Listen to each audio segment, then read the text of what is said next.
Hello, and welcome to another episode of Scavenger Life. This is episode number 485 at scavengerlife.com. So, here we are. Another moment in time. I hope you are starting to get to work. Or relaxing, Put down the coffee. Coffee's for closers. Let's get started here. So, Ryan, last week we had a question that we kind of answered, but I've been thinking about it, and that is eBay a job or a career? Yes. I think for me, I don't know if this is something that you think about a lot, but I used to really think about this. Number one, have you ever had a job? And by that I mean, like, I think to me a job is like someone just hires you for your time. Yeah. We would call that a wage slave. Yeah, sure. You get hired for your time, right, and you go in and you do a job in whatever they tell you. Yeah. Did you ever had a job like that? Yes. Yeah. Mm-hmm. Yeah. And that was mainly like when you were in college or something, high school. Yeah, high school and college. Did you worked in like a toy store once? Yep, I worked at like in high school. I had a job. It was in quotes graphic design, but they didn't give me very much work to do. And it was at a catalog company. So like, oh my God, kids these days, you won't know what that is. I know. You're like, what the hell is that? It's like you get the LL Bean catalog. It was like a website, but it was a book, you know? It was a paper website, right, where you ordered things through the mail. Right. For some reason, it was what, Finger Hut, right? It wasn't Finger Hut. It was called Potpourri. Potpourri. And I'm sure there are people listening to this like, oh yeah, I remember that catalog. The headquarters was in my suburban hometown. It was why? Like Home Goods or something, or yeah, it was like Home Goods and like tchotchkes and stuff like that. The entire headquarters was in my hometown, so we would do the catalog layout. And I was studying graphic design in high school. And you guys were doing it. It was like the last. It was kind of like right at the end where it was still the old way, right? Where you were like cutting and pasting, or like actual. They were doing computer. They were doing computer layouts, and I was doing the color proofs. So the color proofs did not come out of a printer. I had to make them with these like different colored laminates. I don't even know how to describe it at this point, but that was my job, was to do these color proofs. And yeah, I could literally walk there from my house. And then, like, you were like an AV tech at a university, and they paid. I worked at Harvard. I worked at Harvard University as an audio video tech. Just to hook up things. So my thing is, I had jobs. Yeah. Many of them in my younger years where, I was just getting paid an hourly wage to do a service, whether it be like you worked in a grocery store. I bagged groceries. Yeah. I washed dishes, I did construction for a summer. I mean, I did lots of kooky little things where I just needed to pay my bills, begging for hours. Yeah. Your sister actually went through this the past couple of years where she got a job at Whole Foods. Where you realize too is that they change your hours all the time because you're just like a body, and you're a cog, and they're like, Sam called in sick, so we need you. Like, well, I've worked 5 days in a row. I don't care. I need you, and like you're doing a double today, and you really don't have. I mean, the choice you have is just don't show up and you quit. And then you get fired. Right. Yeah. Exactly. So that's a job. Yep. I'm glad I don't have those jobs anymore. What's a career? Right. Now, that graphics design job was a little bit starting as a career. Well, that's what's funny when you ask me, because I think I tried to have jobs that were in line with what I was interested in. So, like... You're too smart, right? It's just... You're, like, too smart. Well, so, yeah, and being an AV tech, I mean, I was interested in video, so that's why I had that job. So, I don't know. It is interesting, but those were definitely wage jobs. I know. A career. Okay, so go. A career is like a skill that you have Yeah. that someone hires you for a specific skill. That's true. Like you're a graphic artist. Right. I'm hiring you To it's know still, what I'm oftentimes it's an hourly based thing. Yeah, or sure. maybe it's a salary, but I'm buying your time. Right. But it's for a specific skill. Yeah. You're more than just a body. I'm buying Yeah. like your mind. Yeah. That's to me what A career. career. So you're a doctor, you're an engineer, Yeah. you're a nurse. You studied to have the Right. skill. You're a plumber, you're an electrician. You're a manager of people, things like that. Right. You're a, so it's a trade or a career. Right. That's interesting. I see those as the That's same thing. That's a good. So now, And so, hang on. And so when we first started selling on eBay, I guess our career jobs, as I like to call them, was like we were making videos. yeah, It's video production. Right. Like I was producing, you were editing, Yeah. we were both shooting, and Yeah. we were making videos, and there was a career, and Yeah. people would hire us for this skill. they still hire us for this skill. And the more that we were selling on eBay, we've said it before, it took us about a year and a half Yeah. to 2 years Right. before our eBay store was big enough and we understood what it was capable of, where we were actually generating enough money every month to pay all of our bills, where we didn't have to take any of our career jobs. Right. We And- could take less of them, Right. Or none of them. I mean, take none of them. Yeah. Be like, we paid all of our bills this month selling stuff on eBay. Like, Yeah. why are we doing this job we hate? Yeah. This. Okay, we don't always hate it, but Right. you had the ability to We were pick and choose clients. We were taking clients back around 2006 to 2009, that we weren't enthused about. any clients. Right. We're like, I'll take any client. Right, but I mean, in some of them, we were like, we would rather not have done this, but Yeah. we need to pay the bills. Yeah, we have to pay. Um, yeah, exactly. But my point is, so for me, and I don't think you ever had this problem.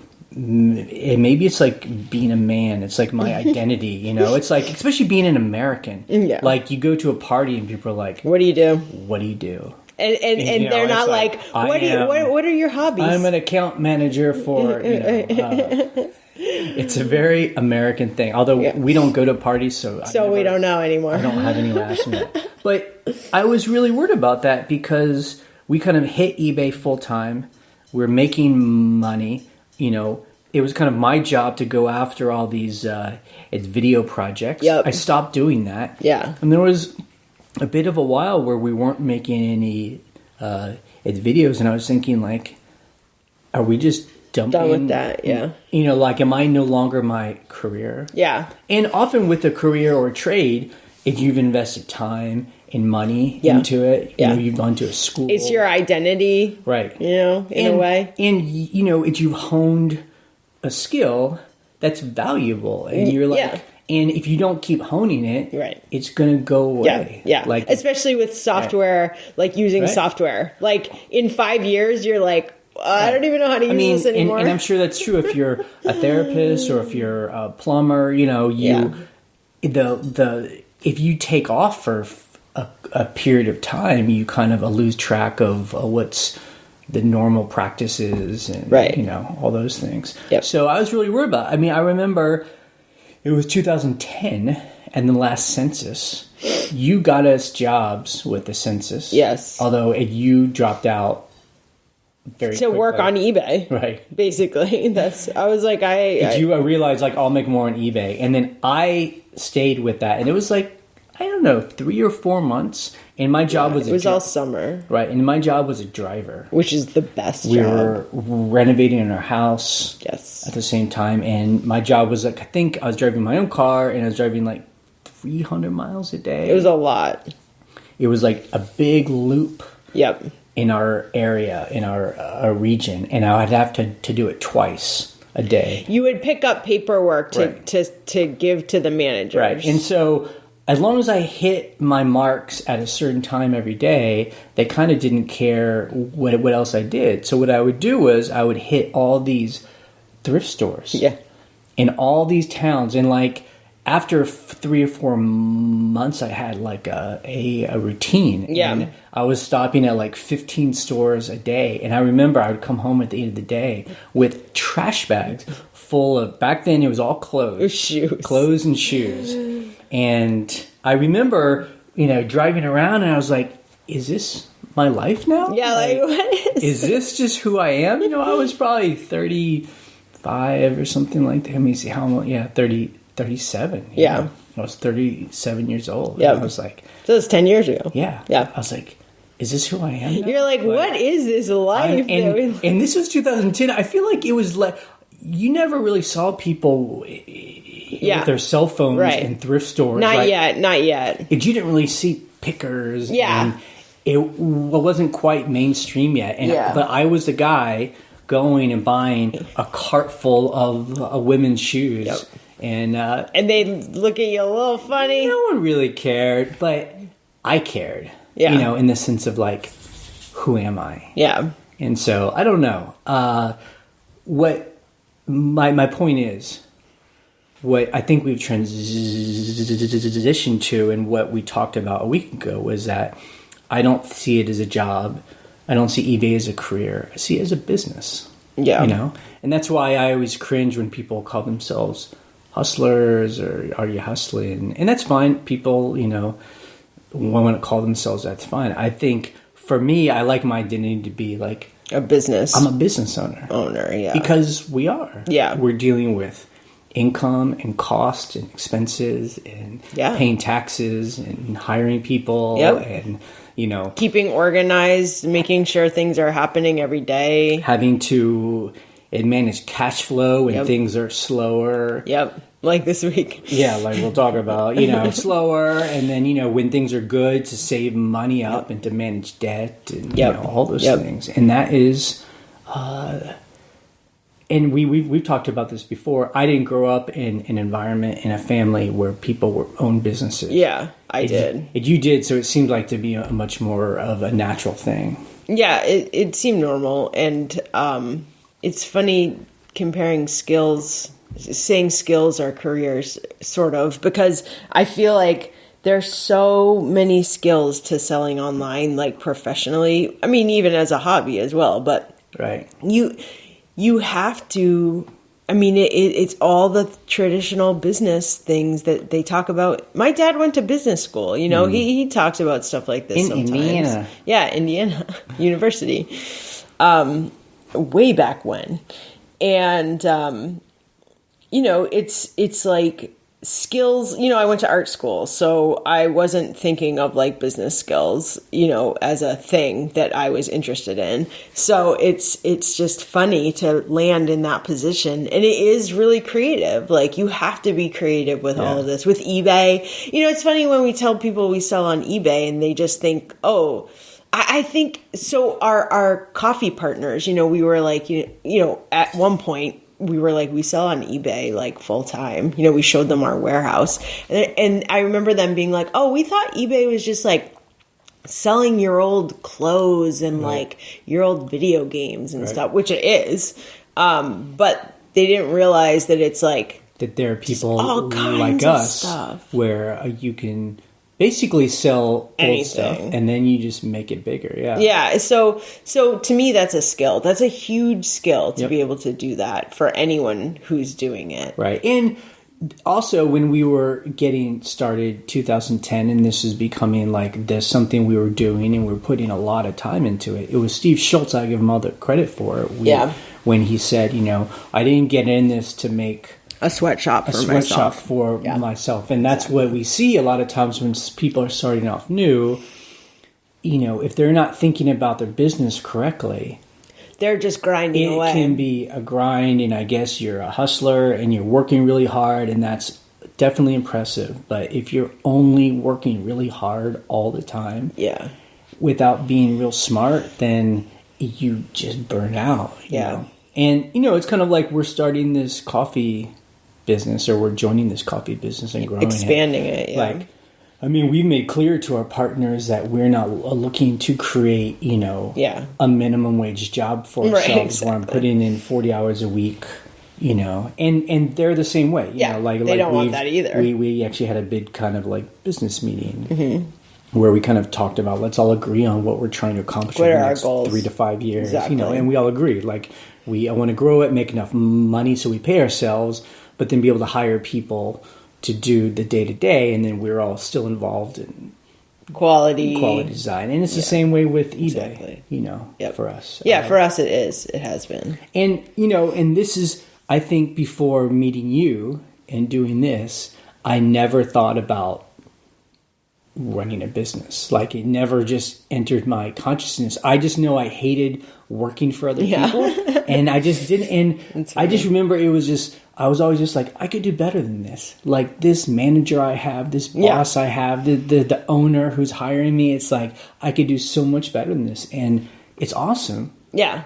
As business owners, we can now make those choices. Yeah. You know, we can hire people we want. Yep. We can change. Make the decisions. Right. We can change. I mean, so every job I thought I could do better, and now I can see if I can. Yeah. You know? And well, that's the coffee shop. I mean, that's our whole impetus for doing the coffee shop is that we would go to coffee shops, not necessarily in our area, anywhere, coffee shops, restaurants, whatever. And we're just like obsessed with the details. And we're like, this is a detail they're not thinking of. And if I had a place, I would do it like this. And now we're about to have that Although place. I will say, I think we've been very good. I always try to remind ourselves that just because you're good in one business does not mean, in any sense of the word, you're going to be good at another business. So whereas we can bring some experience, we have to be, you know, I try and be kind of, have some humility of like, I don't know exactly how the coffee just because works, you like to drink coffee doesn't mean you can run a coffee business. Or just because I can sell, you know, old china plates on eBay doesn't mean I know how to sell like bags of coffee. Right, exactly. We're going to try. Yeah. We're definitely going to try. So always be open to learning. Of course. But I also just like, you know, the difference between a job, a career, and a business owner. You know, with a job and a career, you're working for somebody else. And you're making money for that other person. Yes, you and are. They've set a limit to what you're going to get paid. You know, sometimes you can get a job that has bonuses. I never had a job like that, you know, and perks and stuff like that. And that's cool. But there's still like, there's a ceiling to what you're going to be able to get. The nice thing about a business is that you get all the risk. Yes. All the reward out of it, you know, and that's exciting to me. I mean, I think that's what scares a lot of people. You get all the risk, you know, and that's, you know, when you talk about businesses and like, oh, it's great, you don't have a boss, blah, blah, blah. Yeah, well, you have to make all the decisions, put all the money on the line, put all the risk, you know, like that's why it's hard. Right. But man, when you successfully create a business and it's not running itself, but you know, you have other people helping you run it. Yeah. It's amazing. Right. It really is. Yeah. It's an amazing feeling. And and just being okay. And we talked about that a week ago. It's like being okay with it being what it is. Like not being like, oh, this isn't big enough. Right. This isn't like, I'm not making enough money. You know? Well, like you said, have realistic goals where you're not like, I want to be a billionaire. It's like, no, I want to just have the things that are interesting to me, and have a business that's successful and interesting. Like, I don't know. I mean, like, I don't know what else if I think is. about us starting in 2008. Yeah. But even like, let's say 2010 is when we were really like, eBay was our thing, where we really saw it as like a business. In 10 years, I would not have thought in 2020 that we would be owning some rental properties because we were able to invest in those. Yeah. And that we're like opening up a coffee shop and, you know, selling coffee. But it's fun. And that's what, you know, owning our time has allowed us to do. Right. You know? So I don't know. And we don't go to parties, so I don't remember the last time someone asked me, what do I do for a living? Although I think honestly, sometimes I kind of just fall back on like, I'm a video producer. I really fall back on that, and it's so funny because it's the smallest amount of work that I do. Yeah, I mean, because I still do video. Right. But I mean, for anyone that does have a skill and you want to sell on eBay, or you are, I mean, we see nothing wrong with still taking these jobs. As long as, like I say, for us, we take contracts that have a beginning and an end. Yeah. They're not like a job without benefits. It's just like it's a specific kind of task we're doing that we get paid, and then we use that money for cool things. Well, the other thing too is I really like to take clients that are like interesting and the job is fulfilling. Like I want to work with people where I put something out on the web and it is, they're like, this is so great for my community. I'm like, yay, that feels so good, you know? But I think I fall back on that when people ask me in like professional settings, like if I'm on a town board and someone asks me to introduce myself, I just say that, you know why? Because it's the easiest. Well, we used to say, this is way back when. What did we say? We used to say we build websites, or we said something. I'm a web producer, but people didn't know what that was. Well, so people would ask us to actually build their websites, and we're like, that's not what we do. So that was back in 2010, again, when like video on the internet was not very common. I'm like, I produce YouTube videos. That was like not a thing. Anyway, so identity, whatever. Yeah. Whatever. I love the wrap up. Whatevs. Anyway. So, okay. Who cares? eBay for this week for us. eBay. Number 1, USPS rate increases. Okay. This is the weirdest thing ever. So what's weird? I'll tell you. I ship every day. I ship for Broad Porch now on the days that we're in Luray. BroadPorchCoffee.com. BroadPorchCoffee.com. And so I'm like, flat rate envelope, $7.55. Yesterday, I sent a flat rate envelope to Kansas. It was $6.94. What? Okay. What is going on? I was shipping Broad Porch stuff through eBay on flat rate envelopes all week. $7.55. The reason why I'm bringing it up, the post office has announced increases for the holidays, and they don't normally do this, right? No, they don't do it just for the holidays. What they do is they increase it on January 1st. Got it. So they say, and this is the strange thing, they're saying they're raising the rates for the holidays and because of COVID, and then they're going to bring the prices down. Which I do not believe. They've actually said that, right? So I don't know where. I read it like 4 different places. Yeah. So, okay, the reason why I'm like, I'm freaking out, because it's just weird. Like, I understand why they're doing it for the holidays. They are crushed with election mail. They are crushed with pandemic online ordering. Yeah. I just feel like they're not going to bring the prices back down. And it's weird to be shipping all week and see the increase and then see it go away.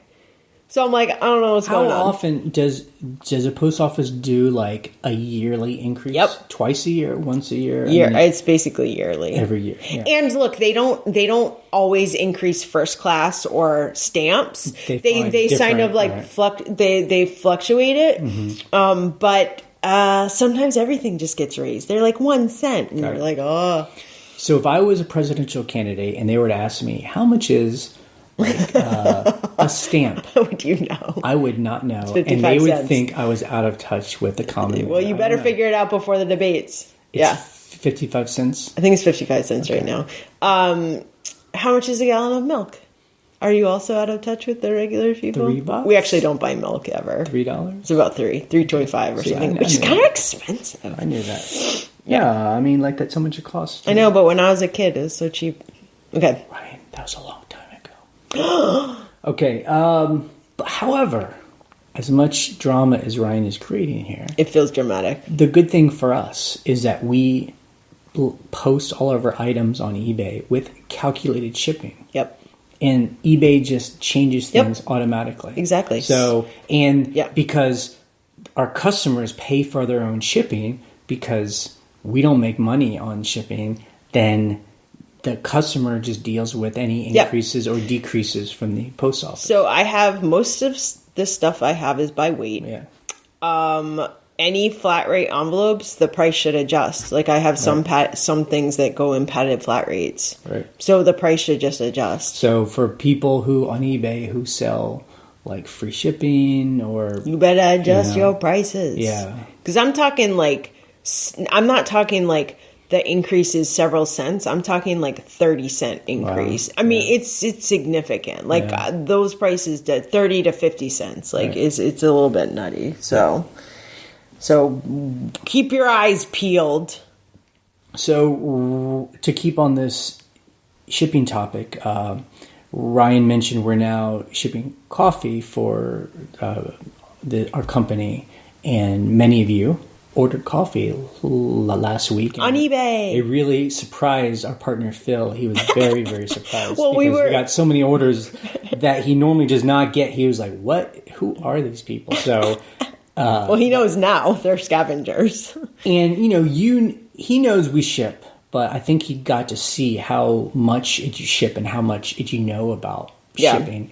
He uses Go Shippo. It's called Shippo, but it's GoShippo.com. GoShippo.com. I like it, actually. Yeah. And it's like, and so, yeah, it was interesting. You were able to kind of show him how to connect eBay and GoShippo and a USPS and do automatic tracking. Like for a year or so, he would like manually write down and then type in the tracking. No, he would manually write in the addresses. Oh, wow. He would type the addresses. And I was like, you can just connect your Squarespace account, Right. You can just connect. So the cool thing about GoShippo, it's like Pirate Ship.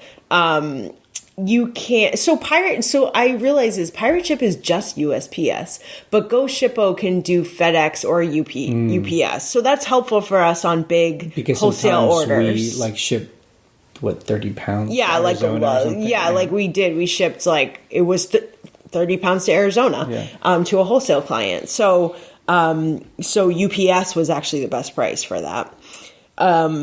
So what's great about a thing like GoShippo, or I'm sure you can do this with Pirate Ship, you just sync your eBay store or your Squarespace store or your Shopify store, and they're all in one place. So that was helpful for him because he was shipping during the week when he wasn't in Luray. He was in Harrisonburg. And he was just syncing the eBay listings. He didn't even have to open eBay. It was just all in one place. So I found that very convenient. Yep. And it was cool. We got to see, so we shipped on Monday for a lot of people that ordered. We roasted and Sunday shipped night, on Monday. And shipped that same day. And we shipped a pound of coffee to Mick Dog, who's in. We shipped on Thursday to him. Okay, so yeah. And he's in Portland. He got it by Saturday. By Saturday, Amazing. He was drinking our coffee. Yeah. It was great. So I've been using flat rate envelopes a lot to do priority. Which also our partner didn't. He didn't. This was really the key. Okay, for an eBay person who's been shipping for 15 years that has I know all the, of course, USPS, you're like, right. Is it flat rate? Is it by regional weight? A? Is it regional A? Is it what's the best price? You want to get the best price, right? So the hilarious thing that was so cute was I brought a bunch of flat rate envelopes. We actually ran out of them. I was like, we need to go to the post office and get more. And Phil was like, are they free? And I was like, yeah. Just go into the front lobby and grab a bunch. He's like, so what he did was, he didn't believe me.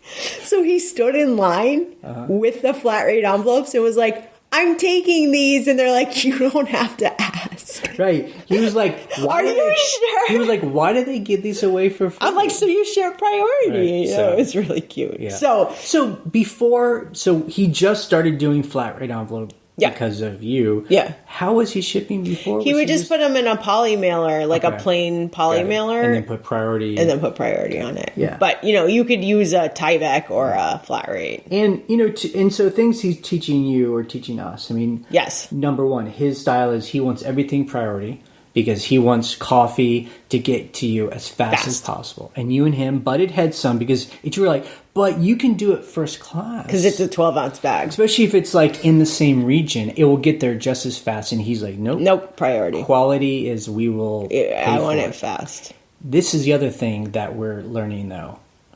Shipping for different kinds of businesses. Yes. We sell weird things on eBay. Right. It's very different. We do not do free shipping. Yeah. The buyer pays calculated shipping. Because it's not one size. That's an expense, and we're okay with that because we don't have a lot of competition for a lot of our items.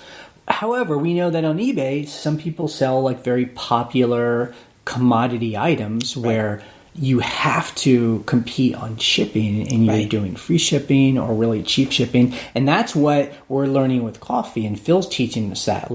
Ryan was like, we should just charge people the cost of shipping. Now, people are paying $6 to ship, which real quick. And the thing is, though, is that we lose money on every order. I mean, lose in quotes, because it costs more often than not more than $6 to It always costs more than $6 a pound or more of coffee. Yeah. And you're like, well, just make them pay what it costs, and it feels like you can't, because it's too expensive. I think we do have something special, but there's a lot of coffee out there that people can buy, and you have to compete with them. And if you're charging, $9 to ship a pound of coffee, people are like, I'm not going to do that. I'm going to go to this other guy. I'll just go to my local whatever. How are your feelings about that? Yeah, it's difficult. Because I'm like, well, we could charge $5.50 and that's first class.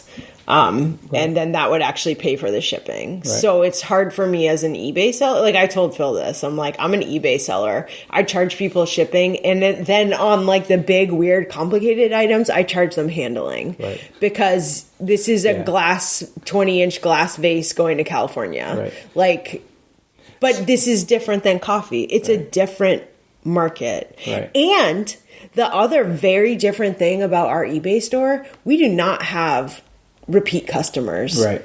I mean, very rarely. So rare. And if we do, we don't know it because eBay doesn't tell us. Right. So with the coffee company that you're building loyalty and like you're building a community around you, you want repeat customers. You want people to be like, I love your Southern Split Blend, which we sold out of it this week, actually.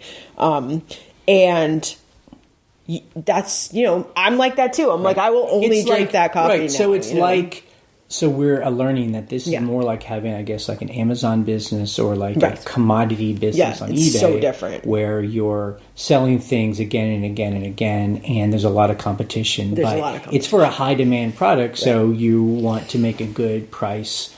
I mean, you want to set a good price so people come back again and again. Right. So that's me turning my mind around. So, for instance, Retro Treasures WV was asking us about like this business model. So, I mean, here's a good example. So, we sold like a 12-ounce bag of coffee for $12.50. Yes. This is a delicious. You freshly roasted coffee. You make fun of me for doing a commercial. I want to be clear because that is not cheap if you consider you can go to Costco and get a 5-pound bag for $12.50. So you're getting like delicious coffee, in my opinion. We charge $6 to ship. Right. Okay, so that's $18.50. Yeah, it's a lot of money. But like this specific bag, hi Steve, is in California. How much is it going to cost to ship this to California? 12 ounce. Yeah. Well, we're doing a priority flat rate, and with rate increases, it's $7.55. So we're going to lose $1.55. $1.55. So we're really going to make $10 on the bag, right?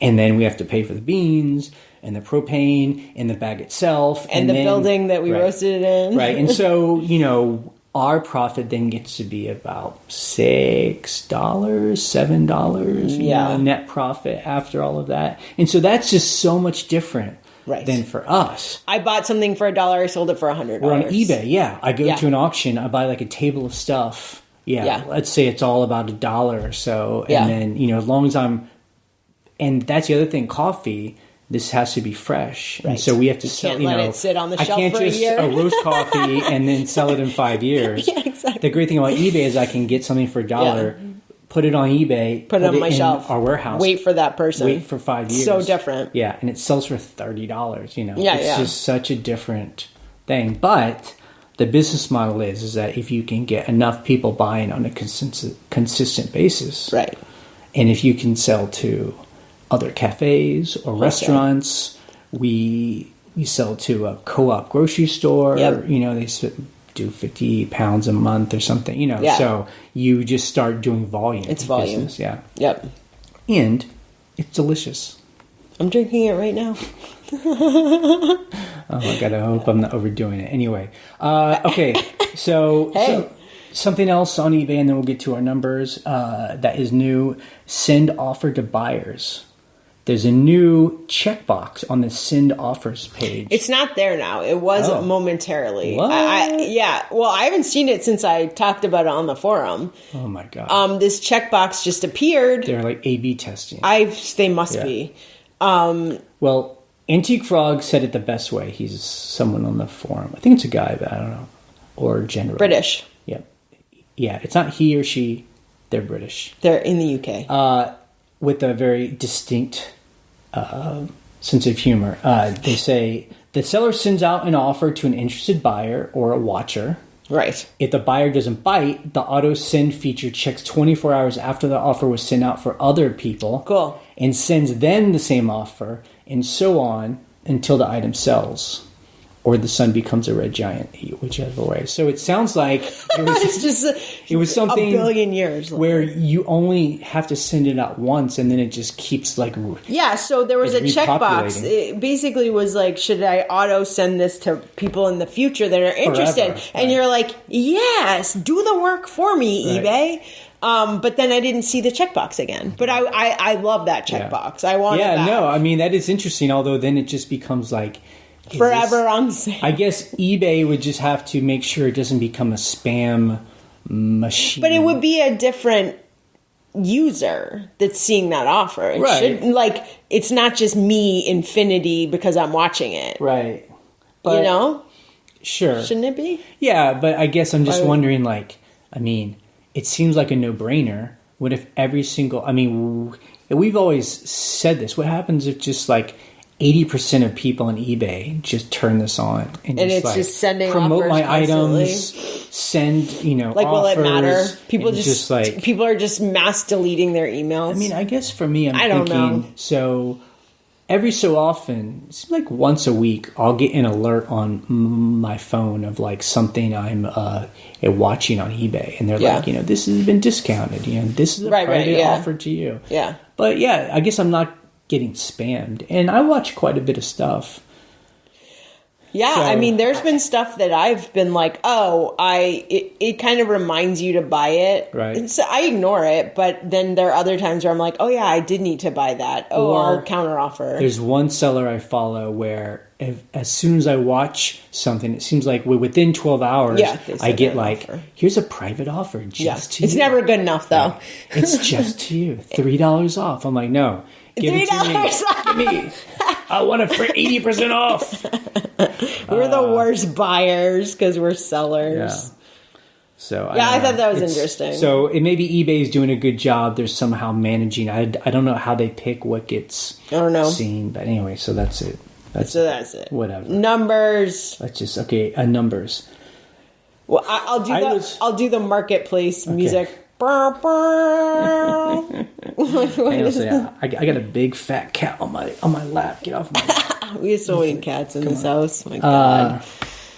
Okay, so after the week where I bragged very braggadociously that we had created $1,000 machine. That's hilarious. We're like, this is the second week in a row we have not made $1,000. It is. So we grossed $871.26. It's not including shipping. It's just limping along, and it is weird. And it feels like a summertime, even though it's end of October, where it's not like we're getting a lot of low offers. It's just we're just not getting anything. No questions.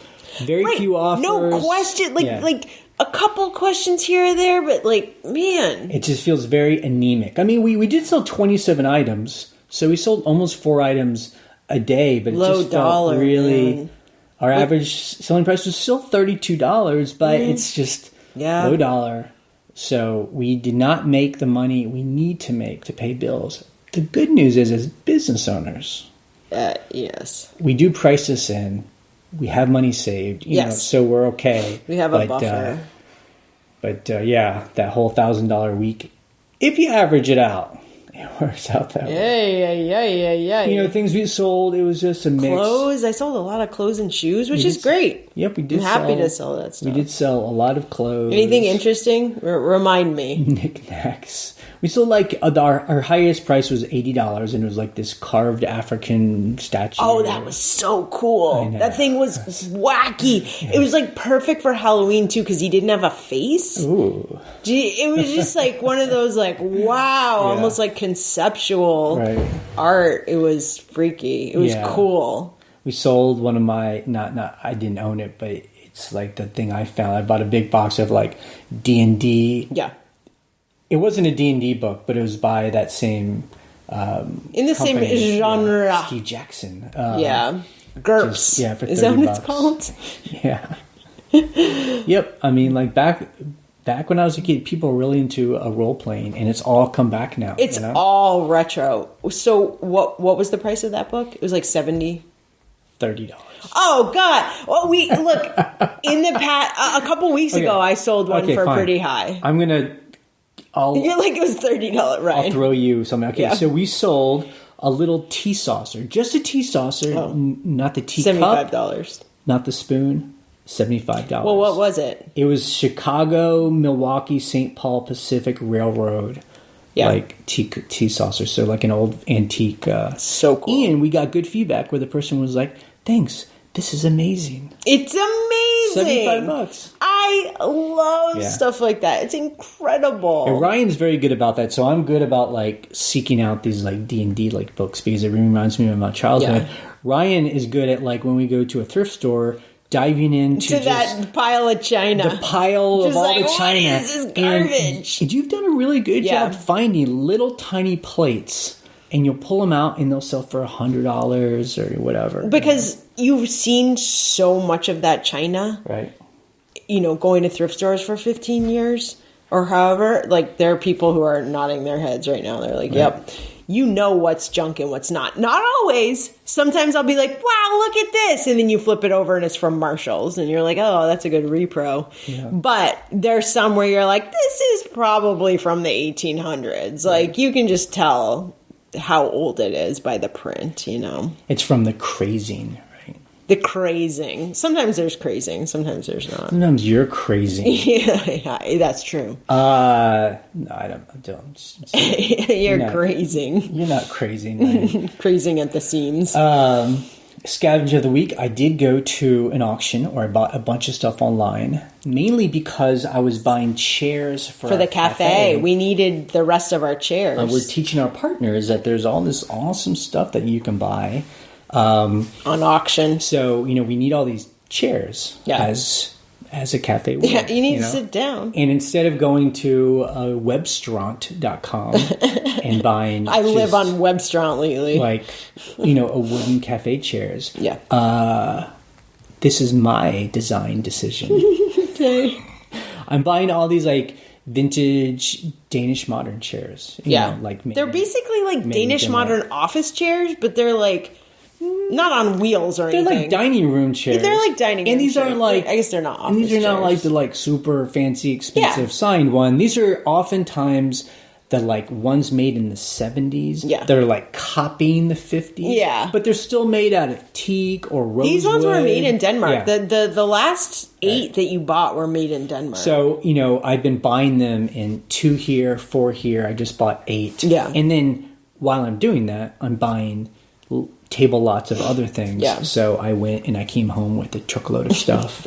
We have more stuff. I have so much stuff. More stuff than we need. It's good. No, I want piles of stuff. But people on the forums were talking about, like, some people were saying that when the pandemic hit, kind of all of a sudden in auctions shut down for a while, that some people were caught out without having any inventory. Because they got inventory. Some people were talking about they're like, starting to bulk up just in case, so they always have like inventory on hand. And we definitely some people have always talked about that, especially people who mainly source in flea markets, outdoor flea markets, or yard sales. They will stock up in the summertime, and then if they live in like really cold, snowy areas, then they'll have all their stock that they need for the winter time. We're like squirrels. Scavenger squirrels. We're definitely like that for sure.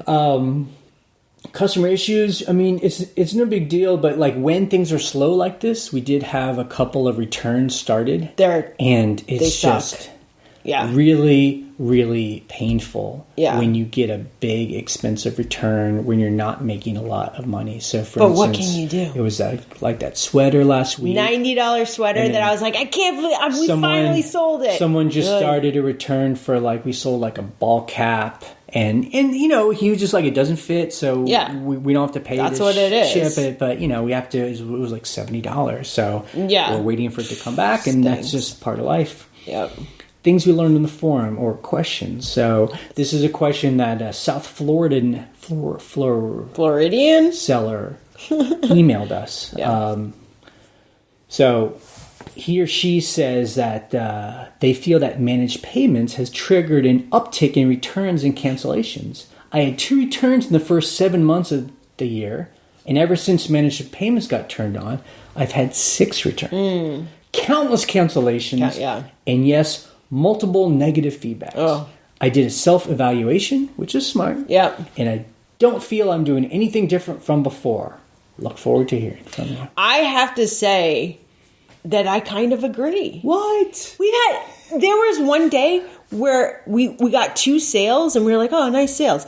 Both canceled in 5 minutes. Yeah, I have complained about that. But I guess my question is, I guess I don't see what managed payments has to do with that. I don't know. I guess that would be my thing, is that managed payments is just a way for people to pay. I know. That doesn't change. It's still the same old hassle-free returns. Here's my thought, right? What's your thought?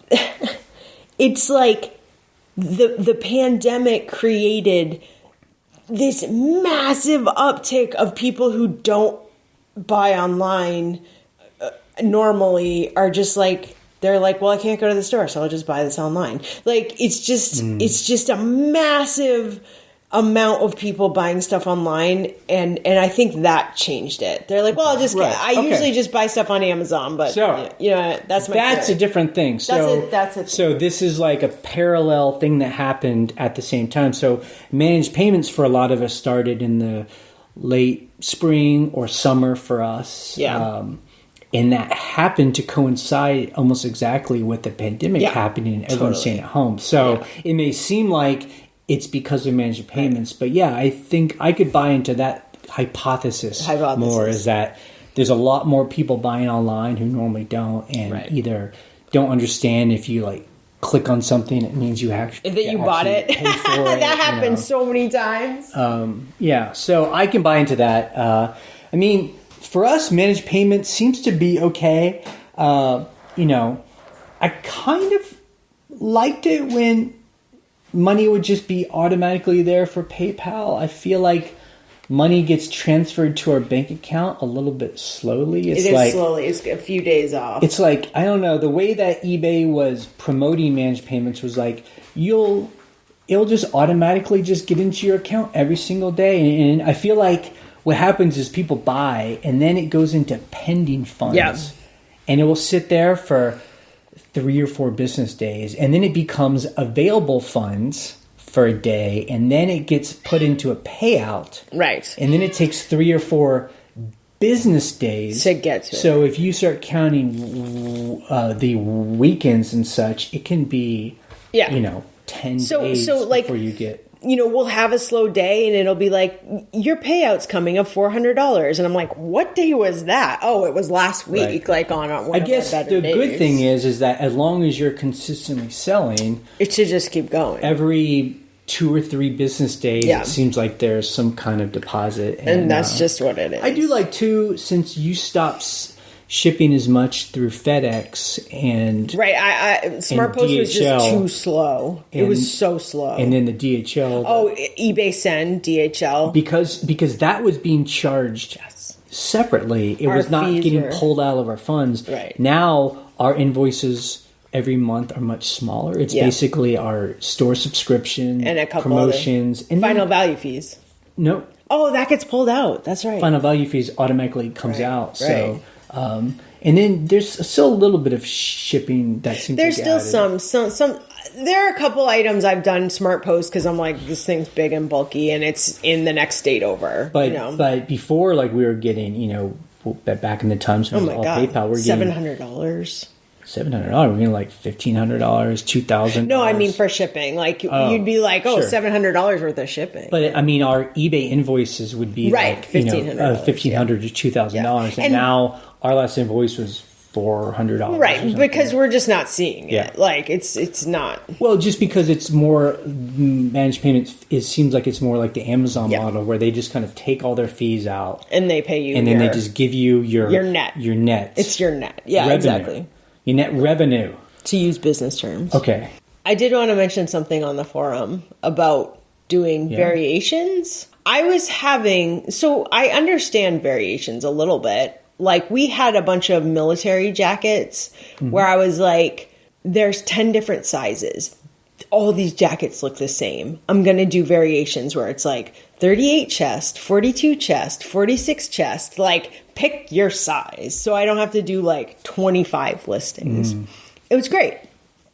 But so what I was trying to do was I was trying to imitate a listing on Broad Porch, on the Broad Porch store on eBay, where you get a 4-ounce sample pack. So what I was trying to do was we have 9 coffee varieties. I was going to list 9 coffee varieties 3 times. So you'd be able to pick, I want the Burundi, the Costa Rican, and the Ethiopian. And you'd pick it from the drop-down menus. But it ends up that if you calculate every combination of 999, it's like 700 to 800 choices, right?